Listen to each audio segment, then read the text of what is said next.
Clean energy projects don't fail because the technology doesn't work.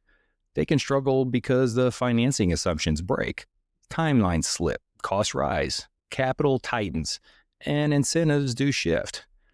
And deals that once penciled out suddenly don't, especially in a policy environment that's become more uncertain following the Big Billionaire Bill and the related changes.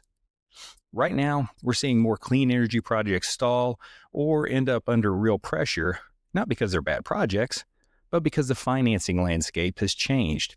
Capital, it's more selective, and execution risk matters more than ever. Today's conversation is about that reality, how clean energy projects are getting financed right now, how and why projects become distressed in this environment, and what developers and C&I players need to recognize earlier so they don't end up stuck or scrambling later.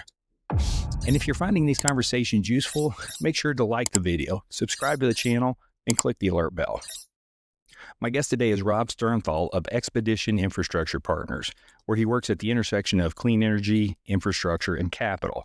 Rob spends his time helping projects that are struggling or at risk of struggling understand what capital is actually looking for and what's fixable versus what isn't. That perspective is especially valuable right now, and that's why I wanted to have him on the show. Rob, welcome to the Clean Energy Edge. Thank you for having me. Appreciate it. Well, glad to have you here. And let's start high level. And that is, how would you describe the, let's say, current clean energy project financing environment just at this time with everything that's gone on? I mean, it feels like there's kind of a dichotomy in the market currently. You see it's sort of a mix of who has and who has not. So you're seeing a lot of big deals getting done recently on the financing side. Some of the larger players are getting large amounts of capital. Most of that is debt. There are some credit deals also being done. You don't see as much equity in the market currently, despite the fact that people talk about there being a ton of equity. I think that equity is being fairly cautious. And I think part of that is also because so much more credit has been raised over the last number of years, because that's what investors wanted, that they're sort of in between an equity and a debt piece, right? So I think it's just the market's currently challenged in some places, but in some places there's tons and tons of cap. So money's still out there. It's just maybe coming in a little different form. What does that mean in practice for, say, a utility scale developer or even someone who develops C&I clean energy projects? Yeah, I think the primary thing here is that, if you're a utility scale developer and you have safe harbor, NTP, ready to go projects, capital will flow provided your projects, hurdle, meaning that they've got to get over the economic rate that people are willing to finance those and take that bet. And that could be as high as 9-10% unlevered on a contracted basis right now. It could be even higher, depending on the length of the contract. So on that side of things, I think you see that. And then on the other side, you see, I got 10 gigawatts of pipeline, maybe safe harbor, maybe not. And it's in the queue, it's not in the queue. Really difficult. How do I make those numbers work, not knowing when I'm going to hit NTP? Even if I'm safe harbor, am I going to make the dates that I need to make? It's just, I think that puts a lot more pressure on the capital you can raise. I mean, if you could raise low cost of capital like in the past, sure, no problem. But, in today's rates where you're paying guys 14-15% plus to hold on to a project for 3, 4, 5 years, how do you make that pencil? Yeah. And that kind of gets into, I call them, and I think you do too, distressed projects, where there are some unknowns and could make it a bit tougher to finance. But whenever we're talking about distressed projects, what is your definition of it, and how would a developer really define that based on what you're seeing for financing? Yeah, so let's tackle this two ways. One is, I don't know that there's distressed projects so much as projects you shouldn't do and you should throw away, and whatever you have into them is gone. um, I think they're distressed platforms, and I think that comes from I've either always sold all my projects off, so I really don't have any operating assets that can buttress my SG&A costs and my development costs. So if I've got a gigawatt on the ground, on the other hand, and I'm making 10, 15, 20, $30 million a year, I can probably keep going, right? And my platform will still go. Now, the OBBA, what happened was you almost got a cutoff date of when you're not going to get ITC. And so you safe harbor everything you can. Like I said before, I think you start with, you've got 2 or 3 gigawatts, but your pipeline may be 20. Well, guess what? That other 17 gigawatts is probably dead right now. Like, why am I putting good money after bad unless I know I'm going to be able to the contract? I'm not sure that are people willing to bet that I'm going to take a 5-year hit in MISO or PJM to get interconnect with no ITC and have to sell that find a PPA at $90, $100. So I think, that's one thing you've got to realize. Now, the Intersect deal gave sort of some false hope to a lot of developers that I'll just sell it to a data center, all good, right? But there's thousands of projects for those guys, and they're going to be very picky and very particular. And I don't see the equity guys willing to make that bet over a 3 to 5 year period. So that is how I would view sort of platforms and where they're challenged and distressed. On the sort of flip side of that, where you said, maybe CNI or maybe projects in general, you just have to look at the economics of the projects. I think there's tons of portfolios of CNI in the market currently, some of which won't trade, but then there's a number that will. And so it's hard to see why some are much more challenged than others. It's probably economics. I think a lot of CNI projects didn't work as well. Like maybe the craftsmanship or the quality wasn't to the highest of standards. And so you're seeing issues, whether it's inverters or copper wiring, whatever it is, you see problems. And any shutdown that you have over 5 to 10% a year of availability has never been modeled. Like nobody's expecting, oh, my project's not going to work after 6 months, a year, 2 years, 5 years. Yeah. So you got to fix that. Yeah, and you're talking specifically there about projects that have been installed, but the craftsmanship, you're talking about the actual physical construction craftsmanship with regards to maybe it's equipment, maybe they went cheap on the inverters, as you mentioned, or maybe just the labor termination type of work of the work in the field. Is that what you're talking about? Yes. Think about the explosion of EPCs needed in the last 10 years. You're doubling the amount of solar, wind, et cetera, you're putting up every single year. We didn't have battery 5 years ago, really. Not the way we have it now. They're talking about building out 40 gigs. Who's building this stuff? How many engineers do you have? So you have the massive growth of EPCs, which requires a ton of electrical engineers, a ton of engineers. And I think maybe that outpaced it. The EPC margins have always been 5 to 10% utility scale land, which means you're taking a lot of risk. So you can't really afford to put a massive number of project managers on one big project. I mean, just, you have to find ways to do things differently. Now, there's a lot of lessons learned. I mean, there are projects in North Carolina and otherwise where, maybe rodents or other animals have eaten through copper wire, or there are thieves stealing some of that if you're not fenced off. I mean, so there's that. And there are definitely inverter failures. I don't hear about that as much, but I think it's just craftsmanship.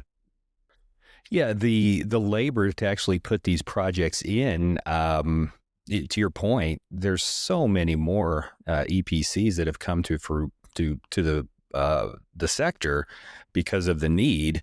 And I wouldn't say that they're all high performing. I guess I'm trying to be politically correct here, but we've dealt with several. We have a vetting process because it typically in the power sector where I've come from, most everybody was pretty damn reputable, and you knew pretty quickly because the reputations of those that did make it were out there. But there's so many new companies that pop up, and yeah, the craftsmanship may not always be there. So that's one thing with this downturn. It's kind of filtering those folks out. But I think that's a good point. And then just the craftsmen to put these projects in. Not as many people are getting into the trades these days, are they? Yeah, and you see the same thing on the platform side, right? So like I'm a solar developer, I'm a battery developer, and I can do one of two things. I can organically grow my company. I could sell a project here and there. I can make enough money to build a project and own that project. I know a CNI company that owns like 100 megawatts. They've never raised outside cap, and they're happy, making a few $1 million a year. Great company, great projects, love it. But then you have companies that said, well, we're going to use other people's money. We're going to spend $1 billion. We're going to spend $50 million a year in SG&A and development. We're going to buy everything we can. And we're going to build a gigawatt portfolio of stuff. And then the music stopped, right? Platforms stopped getting sold. The rates went up. People started getting more realistic. And then the bill came, and all your projects after 2030 are not safe harbor or whatever are toast. So and that's why I think the shift to the data center focus, but I think you've just had this explosion of the environment. It's not just here, Europe, it's somewhere in Europe with the same explosion of renewables and all over the place. So it's talking about a lot of people Oh yeah, and 100%. a lot of capital, A and lot not of all of money. it. And as it's grown so fast, it's not like everyone has the most experience in doing this, right? That's what we've seen. There's several, like you mentioned, developers that they just started, right? It's easy to say, "Oh, I'm a developer," but you can find out pretty quickly just with a conversation of, are they truly a developer or are they just stepping in the space? Not that the space didn't need more people and still will as time goes on, but maybe taking on a bit more than they can chew. And for developers or CNI players that are listening, when we're talking about a project, because that's what I've seen is a lot of developers have trouble with the finances as far as, all right, well, what rates do we use? How does this pencil out? Things like that. Is there common like early warning signs that you've noticed for, let's say, just a particular project that's kind of heading for trouble?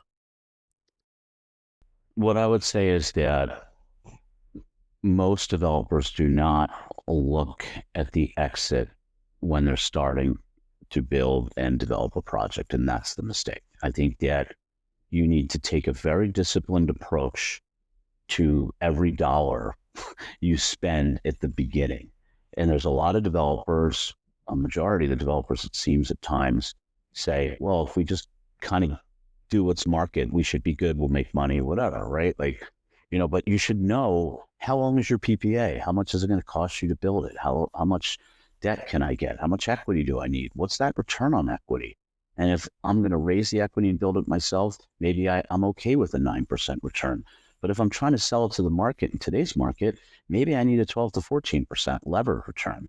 And if I'm building to that to sell it, what do I need to build it for so I make a profit? And if that number looks like 15% or higher, I'm not sure you get there in the current market. You could probably wait for electricity prices to rise. You probably do get it, but I don't know if you get the ITC. So all this plays out. So I think one of the things about XIP and a slight advertisement is having a partner like Scott Troller, who built S-Power. We look at it as strategically from the get-go. We look at developers. We're providing valuation advice to some of them and some of their owners as to, let's look at when you start projects and how much money you're spending, and you have to add in all your SG&A and all your other costs. Like, don't just look at a project and say, okay, I'm going to make 10% on this. But if that project costs you $5 million in SG&A, even in a utility scale land and development, everything else, it's, you can't ignore that. And I think we're seeing the end game of a lot of that right now. Yeah. Yeah, it's all math, right? And what I've noticed is people forget costs. they maybe get the project cost, but they forget about all of the development costs and SG&A, all of these things that they don't include. And then, maybe it doesn't pencil out as well, or maybe it doesn't pencil out at all. I mean, is there something in particular that you see developers, they just ignore because they want the deal to work, or they just don't know to factor a certain cost in? I don't know. I mean, I always try to think of specific examples. And I think, having done well over $1 billion in deals in the battery market, what I would tell you is that originally when ERCOT was super hot and the first deals were getting sold, 10 cents a watt, 12 cents a watt, 15 cents a watt, everyone jumped in thinking they could pick any node they want and go anywhere in Texas and start putting down, bets all over the place. And then you saw gigawatts of assets coming onto the market, gigs and gigs, like crazy amount. And that number went from 12 to 10, and people were trying to sell earlier and earlier stage stuff, and it went to 8 and 5. And then, last year people were probably begging you to take their project and just recoup some of their costs that they had in it if they could get them out. So you've got to keep your eye on where the market is, and that market can move over a 6 months period or 3 months period, especially in ERCOT. It happens all the time. You have to build that time value of money, and the change of the market all has to be built into what you're doing. Right. Right. Right. So I think that's one of the things I would point out. Well, let me ask you this too. Is there one thing that you wish people, when they're developing a project, that they would address sooner?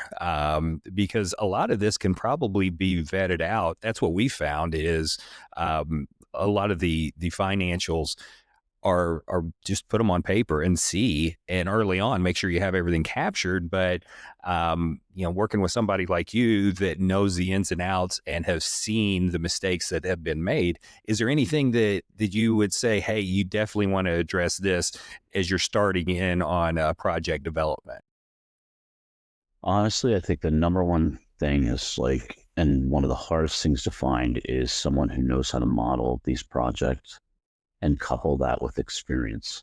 So, can you model these out fully? And by that, I mean tax equity, debt, equity, CapEx, OpEx, insurance.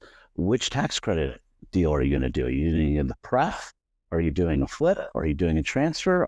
Do you need insurance? You need to know all of that foundationally day one.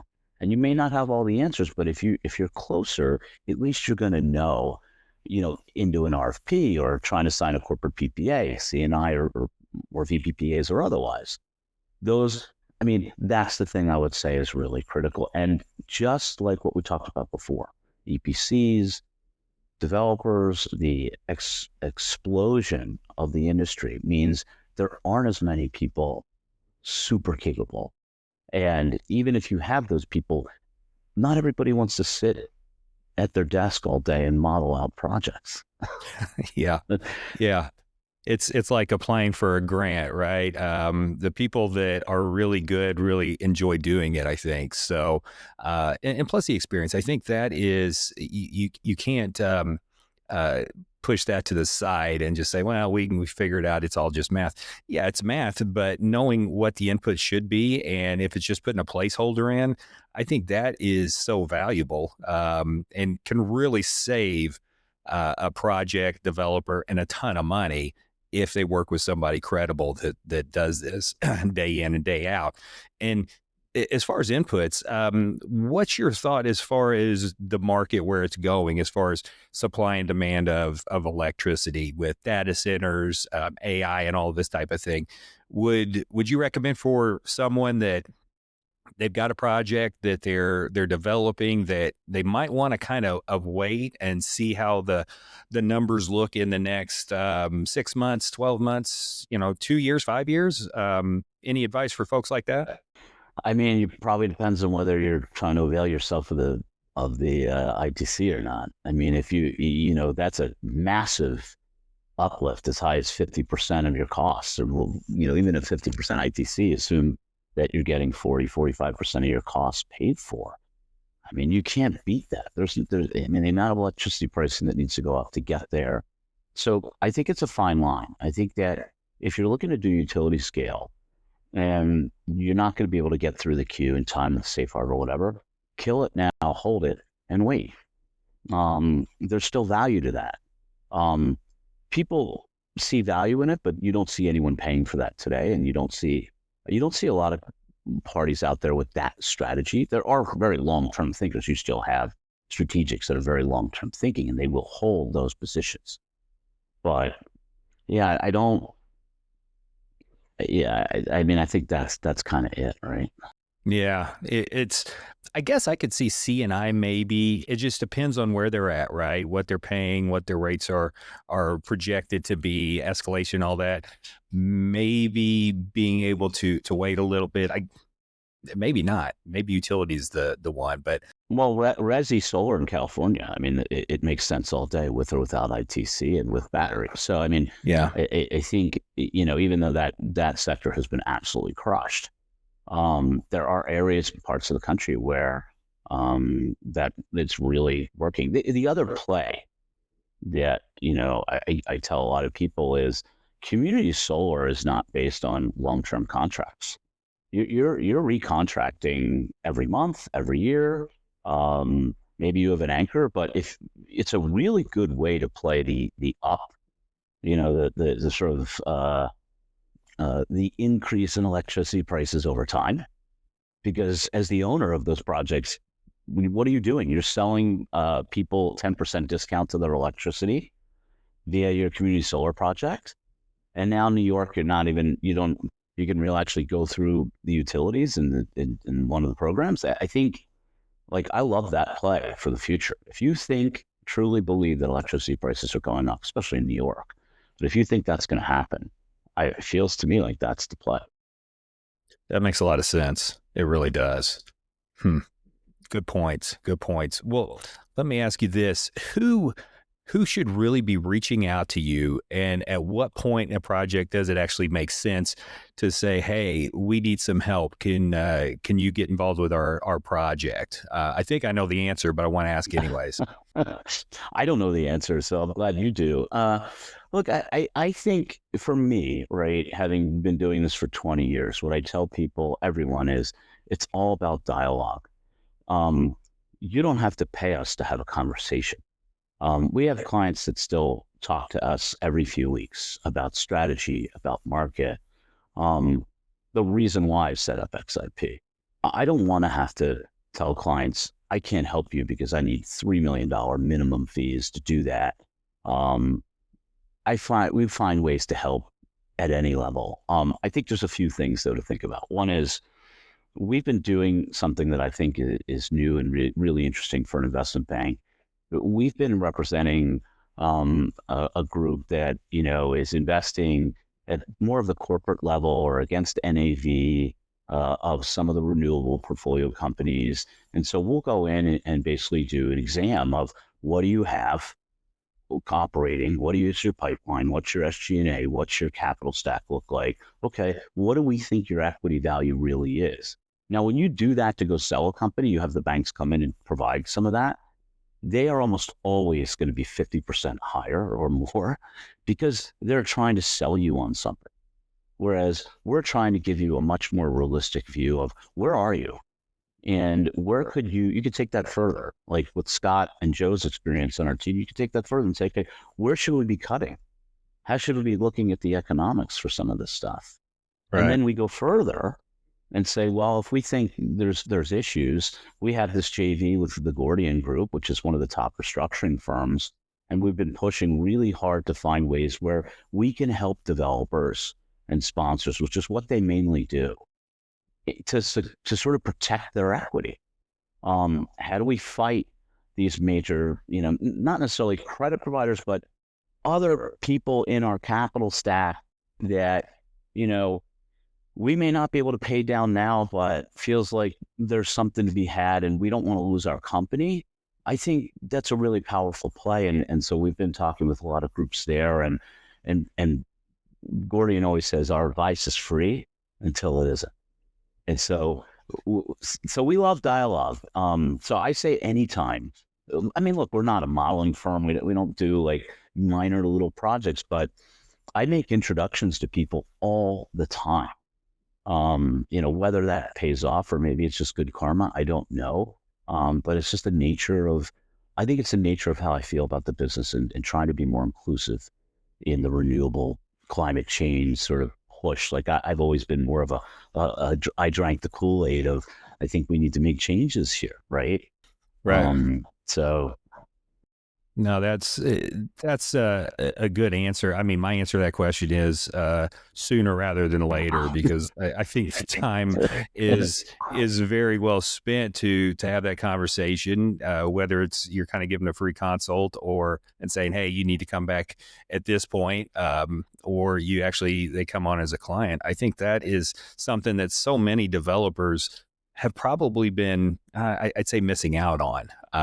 That's what we've noticed is that's a missing link there, I think. So yeah, I want to make sure, and hopefully this makes the podcast cut, but I want to make sure that one thing comes through really loudly here, which is that, look, I write a lot of pieces about this market and on LinkedIn and otherwise, and do podcasts, and I have a very strong view around what people like should be doing, or economics, or where people could be struggling. But the truth is that we want to make positive change. We want to help groups. And sometimes that means we need transparency.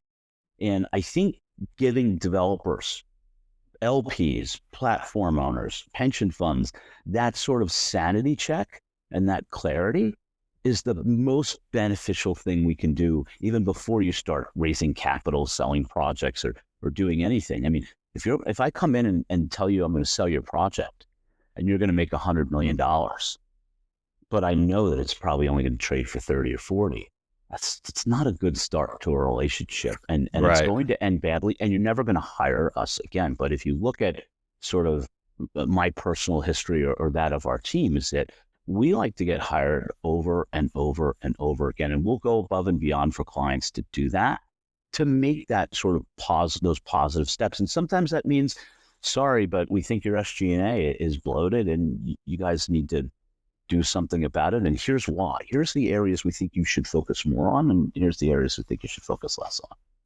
Well, yeah, I would want that. That honesty is so important. I mean, if I've got something in my teeth, please tell me. If my project isn't going to pencil out because I'm fat on this or I'm light on this, tell me. That's so important and so valuable. So yeah, I think that's very key. And I also want to pick up on something you said as far as the industry in general, and working together. And I'll kind of say you made it sound like kind of pay it forward, and maybe these come back and you get some business from them. Maybe not. Maybe you're just helping somebody. And I think that's very important and valuable too. This industry is under attack, right? And being able to work with those that are trying to make this better, that's what we're in it about too. That's a big driver for us. So I really appreciate that aspect from you. Yeah. I mean, what's really exciting is that, Darren Van Hoff took the role at SIA to sort of carry the flag forward. And I think that's tremendous. I mean, he's been around as long, if not longer, than I have. He's super well liked in the industry. He's going to be super well liked, in Washington or wherever he's going to talk to people. And I think he is much more of an inclusive person than I think, others have been in the past. I think a lot of the lobbying organizations we have raise a lot of capital, but forget that your constituency isn't just the people that are providing the capital and the top and the biggest players in the industry. They're super important, and they're the ones driving policy. But I think including the other hundreds of thousands of people that are, on the ground every day, putting up solar, wind, battery, et cetera, and getting them more involved in the movement is critical. And I think that's going to help us. Yeah, I think that was a mistake we've made over the last number of years, right? yeah, I think that goes to competition. I mean, competition's great. I'm an even bigger fan of collaboration. And this clean energy pie is so big. There's enough for everybody to have some, and more than that, right? So get the right players involved. I think that's really important. Yeah. Absolutely. Well, this is one of those conversations that it really highlights how important financeability and execution are, especially in today's market. So, Rob, thanks for coming on. What's the best way for folks to connect with you? I mean, I think you can reach out on LinkedIn. You can find our website, which is, I think, xipllc.com. I mean, just Google, you'll find me. I'm probably, if not the most responsive person you'll ever see, one of them. I almost never have anything in my email inbox. So always responsive, even if the answer is sorry, we can't help at this point, but maybe we can refer you to someone else. I think reaching out is critical. And you can always find me. Agreed, and we'll put that information in the description of the pod and everything, so it'll be out there. So, again, Rob Sternthal, thanks for breaking this down in very practical terms, and thanks to everyone for listening. If this was useful, subscribe to the Clean Energy Edge, share it with someone dealing with, let's say, real project decisions. We appreciate it, and we'll catch you next time. Thank you so much, Russ. Really appreciate it. Thank you.